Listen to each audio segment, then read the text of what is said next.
नमस्कार, स्वागत आहे तुमचं आजच्या व्लॉगमध्ये। तर आम्ही शेतावर आलो होतो आज आणि सकाळी काही व्लॉग काढायला जमलं नाही, तर आता संध्याकाळची वेळ आहे आणि हा सूर्यास्ताचा सुंदर असा सीन दिसत आहे। आणि व्हिडिओ जाता जाता आता घरी जायच्या अगोदर मी आता हा व्हिडिओ शूट करत आहे। तर हे शेतावर गव्हाची काढणी झाली आहे आणि दिवस सकाळी आज गव्हाच्या काढणीची लगबग असल्यामुळे हार्वेस्टरनेच काढलाय गहू हा, तर त्यामुळे काही व्हिडिओ काढला नाही। तर आता हा व्हिडिओ काढत आहे। गव्हाची मळणी होऊन आता धान्य घरी नेलेलं आहे आणि इकडे सूर्योदयाच्या अशा लालीने आकाश, सुंदर असा आकाश दिसत आहे।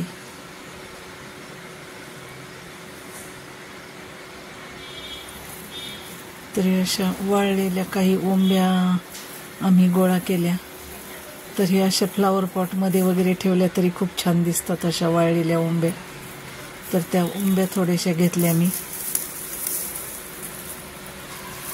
किंवा घराजवळ ज्यावेळेस पक्षी येतात आणि त्यांना जर आपल्याला काही खायला द्यायचं असेल तर असं हे नैसर्गिकरित्या असं जर हे झाडात वगैरे एखाद्या अडकून ठेवलं तर ते पण खूप आनंदाने खातात। तर हे पहा, इथे गवारीची रोपटी आहेत, त्यांना छान आता फुलं आली आहे।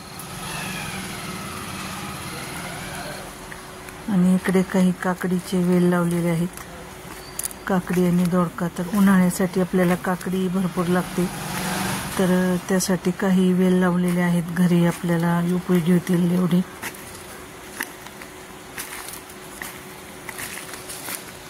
तर यातल्या मला एक दोन छान अशा ताज्या फ्रेश काकड्या मिळाल्या, त्या मी घेतल्या तोडून।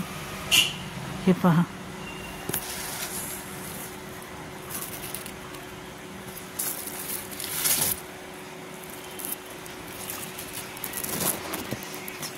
हिरवी गावरान वाण आहे हा काकडीचा।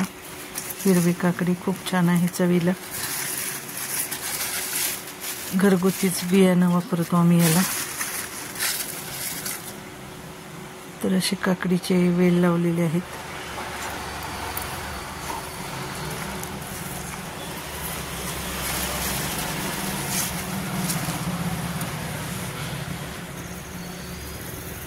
त्यानंतर इकडे बांधावर शेवग्याला शेंगा आहेत का ते पाहण्यासाठी मी गेले, पण अजून खूपच शेंगा कोवळ्या होत्या, त्यामुळे ते काही घेतले नाहीत।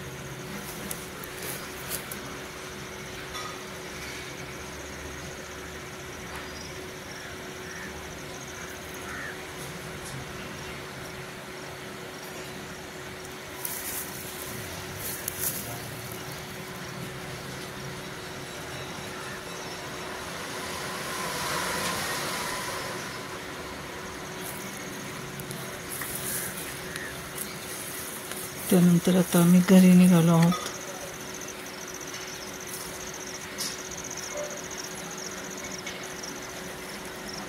हे पहा, पुरंदर किल्ला आहे। पुरंदर किल्ल्याचं खूप सुंदर असं दृश्य आमच्या घरातून पण आणि शेतातून पण दिसतं। ही बांधावर अशी काही झेंडूची झाडं आहेत।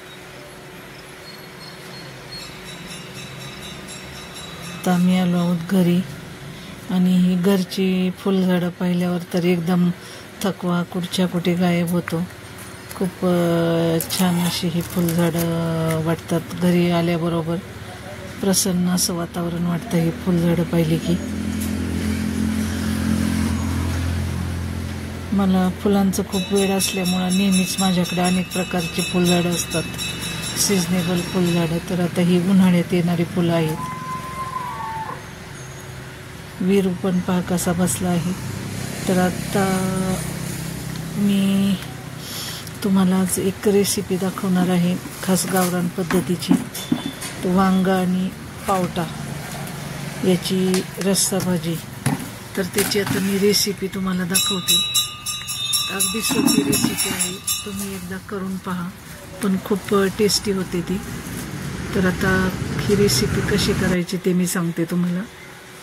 तर त्यासाठी मी हे 1 वाटी पावटे सोलून घेतलेले आहेत. 3 मध्यम आकाराची जी वांगी आहेत ती अशी उभी चिरून घेतलेली आहेत. आणि अगदी सोप्या पद्धतीने ही भाजी करायची. आणि हे जे आहे हिरवं वाटण, तर ह्या वाटणामध्ये आहे आलं, लसूण, खोबरं आणि कोथिंबीर. त्यानंतर मीठ, घरगुती मसाला, कढीपत्ता आणि कोथिंबीर. तर एवढंच मोजकं साहित्य आपल्याला आणि फोडणीचं साहित्य एवढं आपल्याला लागणार आहे. तर खूप चविष्ट अशी ही भाजी होते भाकरीबरोबर खायला. तुम्ही एकदा नक्की ट्राय करा. तर आता कढईत मी तेल घातलेलं आहे. कढई तापायला ठेवून तर ह्याला तेल थोडंसं जास्त घालायचं या भाजीला, कारण ही थोडी अशी चमचमीतच मस्त लागते तरेबाज. तर मी 3 पळ्या छोट्या तेल घातलेलं आहे.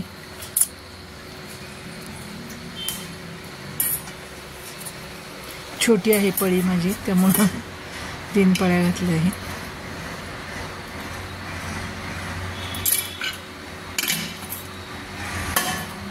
तर आता हे तेल गरम झालं की आता आपण घालू फोडणी.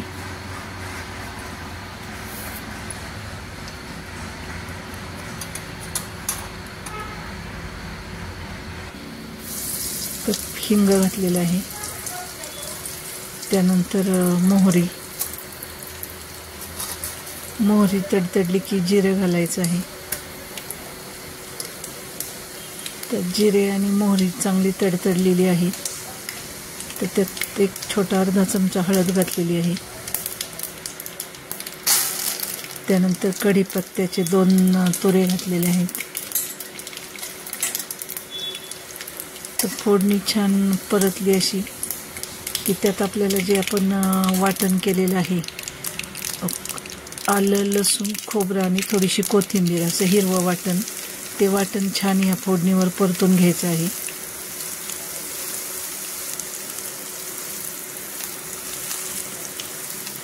हे 3 चमचे वाटण घेतलेलं आहे मी, 3 टेबलस्पून. तुमच्या आवडीप्रमाणे तुम्ही कमी जास्त करू शकता. तुम्हाला कसं पाहिजे कन्सिस्टन्सी भाजीची, कमी जास्त, घट्ट पातळ, त्याप्रमाणे वाटण तुम्ही घालू शकता. पण ह्या 4च वस्तू घालायच्या आहेत: आलं, लसूण, खोबरं आणि कोथिंबीर वाटणाला. त्यानंतर हा घरगुती मसाला आहे, तो पण तुमच्या चवीप्रमाणे तुम्ही तिखट कमी जास्त तुम्हाला किती लागतं त्याप्रमाणे ॲडजस्ट करू शकता. तर मी 2 चमचे घातलेला आहे आणि 1 चमचा मीठ. आणि हे छान आता परतलं की ह्यात पहिल्यांदा सोललेले पावटे घालायचे आहेत. ते स्वच्छ धुवून घेतलेत मी आणि ते पण 5 मिनिट परतून घ्यायचे आहेत. आता पावटे छान परतले की त्यात उभी चिरलेली जी वांगी आपण पाण्यात भिजत टाकली होती, तर ती वांग्याच्या फोडी घालायच्या आहेत.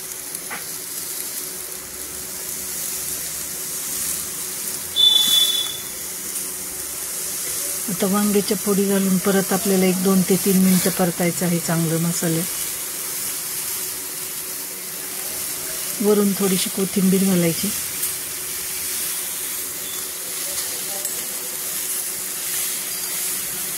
आणि हे छान असं 5 मिनिट परतून त्यात आता आपल्याला हवं तेवढं पाणी घालायचं. की कितपत आपल्याला भाजी घट्ट पातळ पाहिजे इतपत पाणी घालून झाकण ठेवून हे पावटे आणि वांगी शिजेपर्यंत छान शिजेपर्यंत ते झाकून ठेवायचं मंद गॅसवर.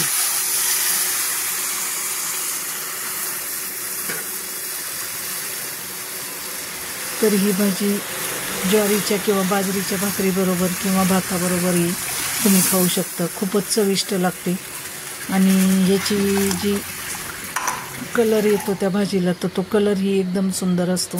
आणि वांगा आणि पावट्याचं हे कॉम्बिनेशन, तर ह्याची एक वेगळीच चव येते ह्या भाजीला. तर तुम्ही एकदा नक्की ट्राय करा.